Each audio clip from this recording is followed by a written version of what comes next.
तो आइए कंटिन्यू करते हैं एक्सरसाइज 1.3। एफर्ट्स लीजिए please yes sir. And watch the video again and again जब तक आपको कॉन्सेप्ट क्लियर नहीं हो जाता, और अगर नहीं होता है तो अगले दिन आगे फिर मेरी जान खाओ, कोई प्रॉब्लम नहीं है मुझे। हाँ जी, क्वेश्चन नंबर 3 ट्राई किया। किसी यस सर। का भी मेरे पास ज्यादाओं का नहीं आया, ना पवन ने मुझे भेजा ना साहिल का आया मुझे कि 1/3 क्वेश्चन मैंने कर दिया, किसी ने नहीं भेजा मुझे। बहुत कम बच्चे हैं जिन्होंने भेजा है। साक्षी अशोक भैया मेरा एक आया डाउट है। है। हाँ जी बोलो, डाउट बताइए। भैया फर्स्ट का फोर्थ पार्ट। फर्स्ट का फोर्थ पार्ट 3/13। जी भैया। ओके, इसको कंटिन्यू करें। देखिए फर्स्ट का फोर्थ पार्ट 3/13। हाँ जी, क्या प्रॉब्लम आ गई? क्या डिवाइड करने में प्रॉब्लम आ रही है? हाँ, डिवाइड करने में प्रॉब्लम है? किस चीज में प्रॉब्लम है आपको? इसका जो आंसर आएगा डिवाइड करके, दैट इज 0.230769279692। आप रिपीटेशन देखिए, यहाँ से लेके यहाँ तक रिपीटेशन है, गौर करो तो आप। ठीक है, तो ऑब्वियस सी बात है ये कैसा नंबर है? Non terminating. समझ में आ गया अक्ष? Non terminating recurring. रिकरिंग। ठीक है, जब डिवाइड करेंगे तो थोड़ा सा बड़ा है डिवाइड, मैं मानता हूँ थोड़ा मुश्किल भी हो सकता है, बट है पॉसिबल है, निकाल सकते हैं। ठीक है अक्ष? अक्ष आवाज आ रही है आपको? हाँ भैया। ठीक है, क्लियर है? हाँ भैया। ओके, आइए कंटिन्यू करते हैं। लेकिन भैया बोलिए। भैया बोलो बोलो। जब कैलकुलेटर में डिवाइड कर रहा हूँ तो 2308 आ रहा है लास्ट में। बाबू वो आपका कैलकुलेटर छोटा है एक्चुअली, जो उसका डिस्प्ले है ना वो छोटा है, तो उसमें वो इसकी अप्रोक्स वैल्यू बता रहा है। जैसे जो कहते नहीं थे कि जब ज्यादा हो जाता था 5 से ज्यादा तो हम एक आगे कैरी कर देते थे और फिर उसको अप्रोक्स करके लिख देते थे, तो वो आपको अप्रोक्स वैल्यू बता रहा है, एग्जैक्ट वैल्यू नहीं बता रहा। किसी बड़े कैलकुलेटर में करके देखिएगा, जिसमें जैसे मोबाइल में करके देखिएगा, बड़ा जो मतलब आपका स्मार्टफोन होगा ना उसमें करके देखिएगा, आपको अपने आप ही आंसर मिल जाएगा। ठीक है, ठीक है आपने भैया। किसी छोटे कैलकुलेटर में करके देखा, या फिर आप डिवाइड करके देख लीजिए। नॉर्मल 13/3 को डिवाइड करके देख लीजिए, थोड़ा सा टाइम लगेगा, I understand, but you will get this same answer. Okay okay guys, everybody समझ में आ रहा है आप लोगों को? यस प्रॉब्लम तो सर। नहीं है? ओके, अब मुझे एक बात नो बताइए, सर। आप में से कितनों को क्वेश्चन नंबर 3 नहीं आया? साहिल? हमें पवन को नहीं सर आया, ठीक हमें है, आई गॉट इट। साहिल आपको आया नहीं आया? No sir. नहीं आया, ठीक है। ये चलिए कंटिन्यू करते हैं। ठीक से ध्यान देना, और अगर नहीं समझ में आता है तो वीडियो देख लेना, कोई प्रॉब्लम नहीं है। ठीक है, ये वीडियोस आप ही के लिए डाली जा रही हैं, कोई टीचर नहीं डाल रहा है। कोई और टीचर डाल रहा है बताओ? नहीं डाल रहा ना? नो तो सर। जब जहाँ फैसिलिटी मिल रही है वहाँ फायदा क्यों नहीं उठा रहे? क्वेश्चन देखिए, express the following, express the following in the form of P upon Q, in the form of P upon Q, where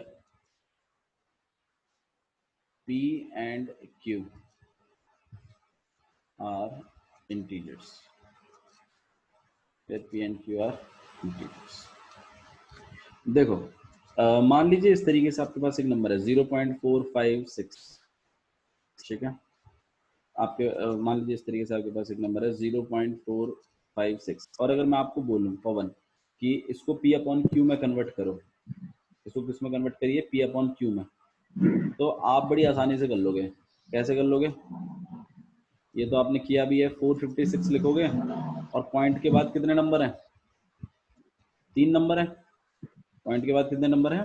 3 number हैं। तो आप इन 3 नंबरों के लिए नीचे क्या लिख दोगे? 3 0 लिख दोगे, है ना?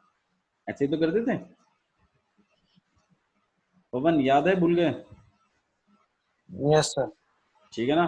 तो इसी तरीके से अगर मैं आपको बोलूं पवन कि 0.12 को लिखना है, तो कैसे लिखोगे? 1 2 अपॉन में 100। हाँ 1 2 अपॉन में 100, ये काम तो आपको आता है बड़ी आसानी से, है ना। तो मतलब टर्मिनेट, ये जो डेसिमल्स लिखे हुए हैं ये कैसे डेसिमल्स है पवन?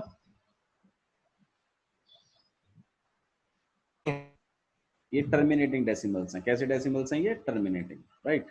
तो टर्मिनेटिंग डेसिमल्स को पी अपॉन क्यू में कन्वर्ट करना हमें आता है।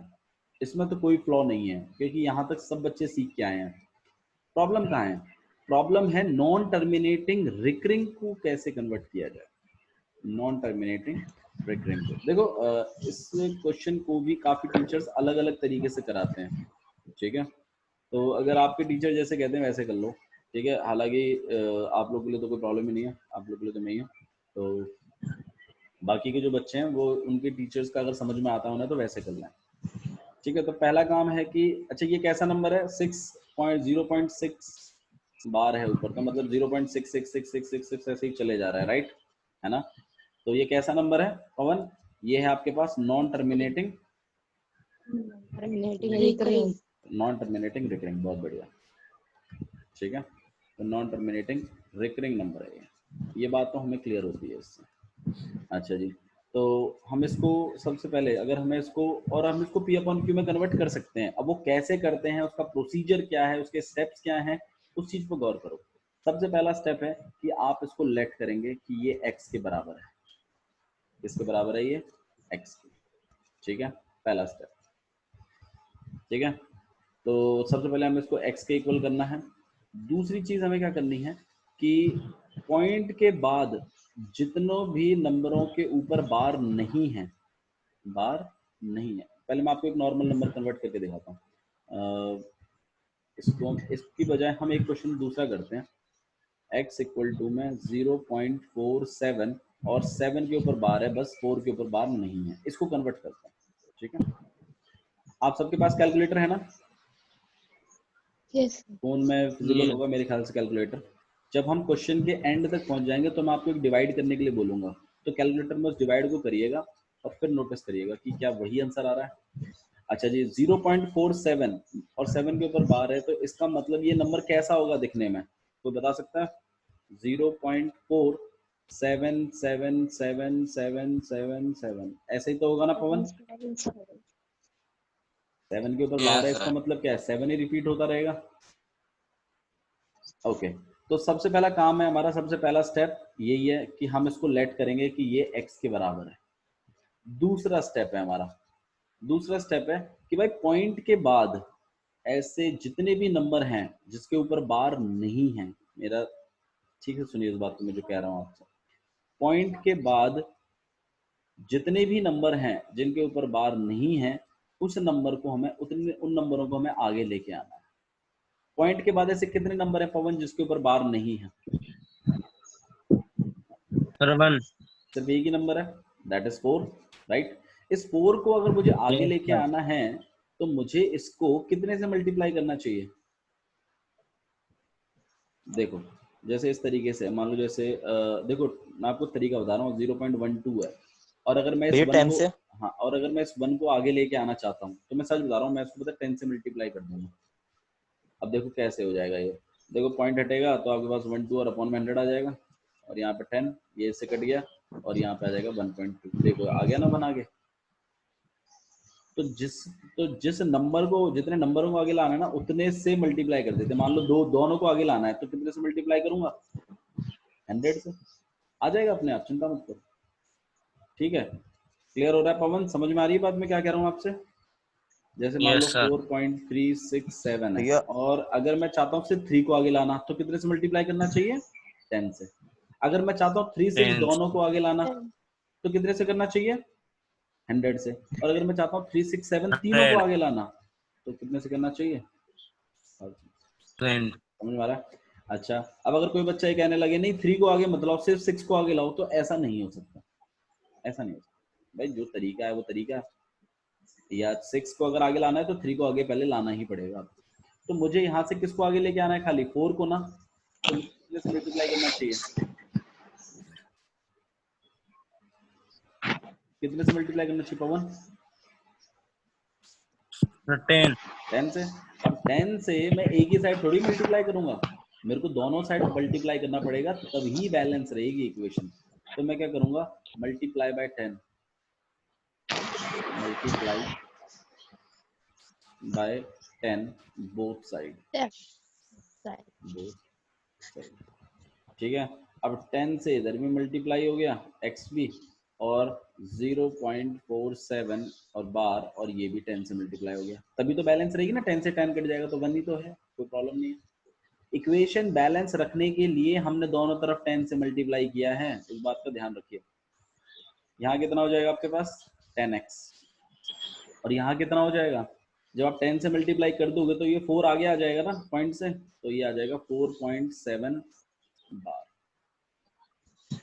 पवन सही है कि गलत है, यहाँ तक समझ में आया आपको? ठीक है, अच्छा जी। ये चीज जैसे ही आपके पास आ जाएगी, इसे आप अपनी फर्स्ट इक्वेशन बना लेंगे। तो फर्स्ट इक्वेशन कब माननी है? फर्स्ट इक्वेशन तब माननी है जब आपके पॉइंट के बाद सिर्फ बार ही बार दिखाई दे, कोई ऐसा नंबर ना हो जिसके ऊपर बार नहीं है। जब ऐसी सिचुएशन बन जाएगी तब आप उसे इक्वेशन 1 मानेंगे। ठीक है, यहाँ तक समझ में आया आप लोगों को? अच्छा जी, प्रीवियस क्वेश्चन देखते हैं। प्रीवियस क्वेश्चन क्या था? प्रीवियस क्वेश्चन था 0.6 बार, और मैंने कहा था इसको एक्स सेलेक्ट कर लेंगे। मुझे एक बात बताओ, पॉइंट के बाद तो मैं यहाँ कोई ऐसा नंबर दिखाई दे रहा है जिसके ऊपर बार नहीं है? नो सर, नहीं दिखाई दे रहा, तो No, यही sir. मेरी फर्स्ट इक्वेशन है। यहाँ पे इसके लिए दोबारा से कुछ करने की जरूरत नहीं, यही फर्स्ट इक्वेशन बन जाएगी। क्यों? क्योंकि मैंने अभी अभी आपको बताया कि फर्स्ट इक्वेशन कब माननी है। फर्स्ट इक्वेशन तब माननी है जब पॉइंट के बाद कोई ऐसा नंबर ना हो जिसके ऊपर बार ना हो, सबके ऊपर बार होना चाहिए। जब ऐसी कंडीशन आ जाए उस टाइम पर जो इक्वेशन है उसको फर्स्ट इक्वेशन मान लीजिए। इसमें हमें कोई करने इस क्वेश्चन में हमें ऐसा कुछ करने की जरूरत ही नहीं पड़ रही, क्योंकि इसमें ऑलरेडी ये बात हो चुकी है। ठीक है, क्लियर है पवन? समझ में आ रहा है? ओके, Yes, तो sir. ये हमारी इक्वेशन 1 हो गई। अब इक्वेशन 2 कब बनेगी? इक्वेशन 2 तब बनेगी जब ये बार जिसके ऊपर है, जितने नंबरों के ऊपर बार है वो नंबर भी एक बार आगे आ जाएंगे। तब जब ऐसा हो जाएगा, मतलब बार वाले नंबर भी अगर आगे आ जाएं, तब जब ऐसा होगा ना, उस केस को हम सेकंड इक्वेशन मान लेंगे बाय डिफॉल्ट। क्लियर है? ठीक है, समझ में आया? Yes. ओके, नेक्स्ट देखते हैं। ठीक है, तो अब इस पॉइंट के बाद वाले नंबर को अगर आगे लेके आना है तो किससे मल्टीप्लाई करना चाहिए? क्या लगता है आपको? पॉइंट बार के नीचे कितने नंबर हैं? एक ही नंबर तो है, और इस एक ही नंबर को आगे लेके आना है, तो कितने से मल्टीप्लाई करना चाहिए दोबारा से? 10 से। हम एक बार और मल्टीप्लाई करेंगे, ठीक है, और हम लिखेंगे यहाँ पर मल्टीप्लाई बोथ साइड बाय 10। तो मैं 10 को मल्टीप्लाई कर दूंगा 10x से वापस, और 4.7 बार को मैं मल्टीप्लाई कर दूंगा 10 से फिर। अब यहाँ कितना हो जाएगा? 10 इंटू 10x कितना हो जाता है? 100x। और यहाँ कितना हो जाएगा? भाई मुझे एक बात बताओ, 0.4 इस तरीके से यहाँ पर 4.7 बार है, और इसको मैं 10 से मल्टीप्लाई कर रहा हूँ, तो ये 7 आगे आ जाएगा, तो यहाँ 47 बन जाएगा पॉइंट। अच्छा, बार का मतलब क्या होता है? अनगिनत 7 है ना। 7 बार का मतलब क्या है? अनगिनत 7। अनगिनत में से अगर तुमने एक 7 आगे ले भी लिया तो क्या अनगिनत खत्म हो जाता है? अनगिनत तो अनगिनत है भाई। इस पूरे समंदर में से अगर तुमने एक बाल्टी पानी निकाल भी लिया तो क्या फर्क पड़ता है? समंदर तो समंदर ही रहेगा ना। तो अनगिनत में से अगर तुमने एक 7 बेशक आगे निकाल लिया तो कुछ कम नहीं हुआ, डोंट वरी, तो उसको आप 7 बार लिख सकते हैं। तो इनको मल्टीप्लाई करने के बाद ये 7 तो आगे आ जाएगा, ये बात सही है, लेकिन अनगिनत पे कोई फर्क नहीं पड़ेगा, तो ये 7 बार ही रहेगा। और अब देख लो, जो बार के अंदर जो नंबर था वो आगे आ गया ना। अब अगर आगे आ गया है तो फिर ये हमारी कौन सी इक्वेशन है? Equation second. क्लियर है? अब आपने क्या करना है? अब आपने करना है सब्सट्रैक्ट। तो हमारा पहला स्टेप था कि पॉइंट के बाद जो नंबर है उसको आगे लाया जाए, वो मैंने व्हाइट से लिखा है। फिर मैंने सेकंड स्टेप मेरा ग्रीन से लिखा है, और मैं मेरा थर्ड स्टेप जो है वो ऑरेंज से लिख रहा हूँ। ठीक है, तो गौर कीजिएगा। ठीक है, तो अब हम क्या करेंगे, सब्सट्रैक्ट करेंगे। अब हम क्या करेंगे, subtract second and first. Second और फर्स्ट को हम सब्सट्रैक्ट कर रहे हैं, माइनस कर रहे हैं। तो यहाँ मेरी जो फर्स्ट इक्वेशन है उसमें 10x, तो सेकंड इक्वेशन में 100x, तो लेफ्ट हैंड साइड से माइनस होगी, ठीक है, और राइट हैंड साइड से माइनस होगी, तो 4.7 बार। अच्छा जी, अब देखिए एक बार मैं आपको इनको माइनस करके दिखाता हूँ। 47.7 बार और 4.7 बार, पॉइंट के नीचे पॉइंट रहना चाहिए, ध्यान रखो। 7 बार में से 7 बार गया, 7 अनगिनत में से 7 अनगिनत गए, तो 0 ही बचेगा, तो उसको कोई प्रॉब्लम ही नहीं है। 7 - 4 कितना हो जाएगा आपके पास, 3, और यहाँ 43। 43.0 को आप मुझे बताइए, क्या आप 43 नहीं लिखेंगे? पॉइंट के बाद 0 की तो वैल्यू नहीं होती, तो इसमें से 10 चले गए, तो कितना बच गया आपके पास, 90x। x को आपने अकेला कर देना है, यहाँ पे आ जाएगा 43/90। ये है वो P/Q, जिसको अगर आप डिवाइड करोगे तो यू विल गेट 4.77777777। अब आप करिए मेरे लिए कि अपने फोन में डिवाइड को एक बार पॉसिबल करके देखिए, डिवाइड करके देखिए और फिर बताइए मुझे, क्या वाकई में यही आंसर आता है जो हम चाहते हैं? Yes sir. आ रहा है ना? सही है ना गाइस? हाँ भैया। सही है ना? तो देखिए आ रहा है ना? तो इससे हमें क्या पता चलता है, इससे हमें ये पता चलता है कि भाई नॉन टर्मिनेटिंग रिकरिंग नंबर्स को भी हम P/Q फॉर्म में लिख सकते हैं। सही है ना? अब जिन चीजों को आप P/Q में लिख सकते थे साहिल, याद करो, आप टर्मिनेटिंग को लिख सकते हो, आप नॉन टर्मिनेटिंग रिकरिंग को भी लिख सकते हो P/Q में। तो ऐसे नंबर क्या कहलाते थे? जिन नंबर्स को आप P/Q में लिख सकते हो वो नंबर्स क्या कहलाते थे? P/Q। और वो अपना रैशनल नंबर्स क्या कहलाते थे? वो रैशनल नंबर्स। ठीक है, एक क्वेश्चन और करते हैं, गाइड कीजिएगा कैसे करना है, ठीक है। फॉर एग्जांपल जैसे मान लीजिए इसी की क्वेश्चन को कर लेते हैं, 0.001 इस तरीके से करें इसको। तो आइए इसको करते हैं, लेट x इक्वल टू में ये पहला का स्टेप तो यही था, ठीक है। अच्छा जी, भाई पॉइंट के बाद उन नंबरों को आगे निकालना था जिनके ऊपर बार नहीं है, तो ऐसा तो कोई नंबर ही नहीं है, और जब ऐसा कोई नंबर ही नहीं है तो यही इक्वेशन मेरी क्या बन जाएगी? सेकंड। इक्वेशन 1 है। सेकंड कैसे बन जाएगी? फर्स्ट इक्वेशन है हमारी। अच्छा, ठीक है, फिर सेकंड प्रोसेस क्या था कि हमें बार जिनके ऊपर है उनको आगे लेके आना है। अब ऐसे तो 3 नंबरों के ऊपर बार है, तो इन तीनों को आगे लाने के लिए कितने से मल्टीप्लाई करना चाहिए? 1000। 1000 से। सही है ना? तो हम यहाँ पे लिखेंगे मल्टीप्लाई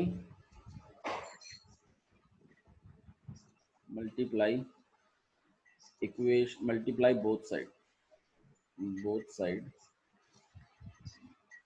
बाय 1000। तो मैं 1000 को यहाँ भी मल्टीप्लाई कर दूंगा और 0.001 बार को मैं 1000 से यहाँ भी मल्टीप्लाई कर दूंगा। मेरे पास आंसर कितना आ जाएगा? यहाँ पे तो जाएगा 1000x, और यहाँ कितना हो जाएगा आपके पास? 1000। देखो जब कभी आप 1000 से मल्टीप्लाई करोगे तो ये पूरी चीज आगे आ जाएगी, तो ये 0.001 और इसके ऊपर बार रह जाएगा। आया ना? सर सही है ना भाई? ये वाला पार्ट को पूरे को आगे पहुंचा दो पॉइंट से आगे, और जो बार वाला है वो तो रहेगा ही ना, वो थोड़ी चला जाएगा। ठीक है ना? अनगिनत में से आपने एक 001 को आगे निकाला है, तो अनगिनत तो रहेंगे ही। अच्छा 001 क्या होता है? 001 कुछ नहीं होता बल्कि 1 ही होता है। ठीक है ना? फ्रैक्शन किसी भी नंबर के आगे के जीरो की वैल्यूज नहीं होती, और डेसिमल के बाद वाले जीरो की वैल्यू नहीं होती है ना, ये तो पढ़ा है आप लोगों ने। और यहाँ पे कितना आएगा आपके पास? 1000x, right. अब पॉइंट जो भी हमारा नंबर था बार वाला वो आगे आ चुका है, तो हम इस इक्वेशन को क्या मान लेंगे? Second equation, right. और मैं मेरा थर्ड वाला स्टेप लिख देता हूं। अब हमें सब्सट्रैक्ट करना है, सब्सट्रैक्ट सेकंड एंड फर्स्ट। सबको समझ में आ रहा है ना? भविष्य क्लियर है? यस भैया। ओके, तो अब हम क्या कर देंगे यहाँ पे 1000x minus x equal to 1.001 bar minus 0.001 bar. अब माइनस कर लेते हैं इनको। 1000x में से एक x चला गया तो कितना बच गया आपके पास? 999x। और जब मैंने 1.001 बार में से माइनस किया है 0.001 बार, तो ये बार में से बार तो माइनस हो गया, तो यहाँ तो 0 बच गया, 1 में से 0 गया, 1 बच गया, सही है ना? तो मेरे पास आंसर कितना आना चाहिए? 1। x को मैंने अकेला कर दिया 1/999। एक बार इस डिवाइड को करके देखना और मुझे बताओ क्या आंसर, ये रिपीटिशन हो रहा है इसका? 0.001 001 00001 इस तरीके से आ रहा है। यही आ रहा है? यही आ रहा है भैया। ठीक है ना? हाँ। तो 1 डिवाइडेड बाय में 999 और बिल्कुल सही आ रहा है हमारा। आया समझ में पवन? हाँ भैया। ठीक है, यस सर। ठीक है। Yes. अब सुन लो, अगर आप वाकई में मुझ पर भरोसा Yes, sir. करते हो Yes. और अगर आप मेरी इंस्ट्रक्शंस मानोगे, I assure you I will get you good marks in maths in your board exams, don't worry, but you have to trust me for that. और मैं कह रहा हूं आपसे आज कि आप इस पे कम से कम 5-6 क्वेश्चन करने हैं, ठीक है? और कैलकुलेटर लेकर मैच करके जरूर देखना है कि आंसर सही आ रहा है कि गलत आ रहा है। और अगर गलत आ रहा है तो मेरी वीडियो वापस देखो और फिर एक बार और ट्राई करो, ठीक है? और या तो पहले वीडियो देख लो और फिर 5 बार ट्राई करना, ठीक है? तो 5 क्वेश्चन लिख लीजिए। पहला क्वेश्चन है, ये मैं आपको खुद ही दे रहा हूँ, ठीक है? 2.63 और 3 के ऊपर बार है बस खाली, ये पहला क्वेश्चन है। दूसरा क्वेश्चन है 0.17 और 3 और 7-3 दोनों के ऊपर बार है। तीसरा क्वेश्चन है, सर दूसरा रिपीट करना। अब लिखा हुआ है स्क्रीन पे, देखिए, दिख नहीं रहा आपको? दिखाई दे रहा है? स्क्रीन पे लिखा हुआ है बाबू, दिखाई दे रहा है आपको? Yes sir. ठीक है। तीसरा क्वेश्चन है 8.412 और 412 तीनों के ऊपर बार है, ठीक है? फोर्थ क्वेश्चन है 0.012 और 2 के ऊपर बार है बस खाली, ठीक है? और फिफ्थ क्वेश्चन है 0.7 सिर्फ 7 के ऊपर बार। ये 5 क्वेश्चन समझ में आए आपको? ठीक है, इन 5 क्वेश्चंस को ट्राई करना है आपको और मुझे भेजने हैं जो भी आपको प्रॉब्लम आती है। और अगर इन 5 क्वेश्चनों में कोई भी प्रॉब्लम है तो हम इसको कल डिस्कस भी कर लेंगे, ठीक है? बट आपने ट्राई जरूर करना है और मुझे ट्राई किया हुआ चाहिए कि हाँ हमने यहाँ ट्राई किया था, ठीक है? ओके, आई होप आप इस क्वेश्चन को जरूर करेंगे, इन क्वेश्चनों को, and you don't let me down, और प्लीज अच्छे से करिए इसको, ठीक है? So that's all for today's, thank you. और मैं इसकी वीडियो अपलोड कर दूंगा, डोंट वरी, आप चाहें तो चेक कर सकते हैं इसको, ठीक है? Good morning. Good morning. भैया नमस्ते भैया।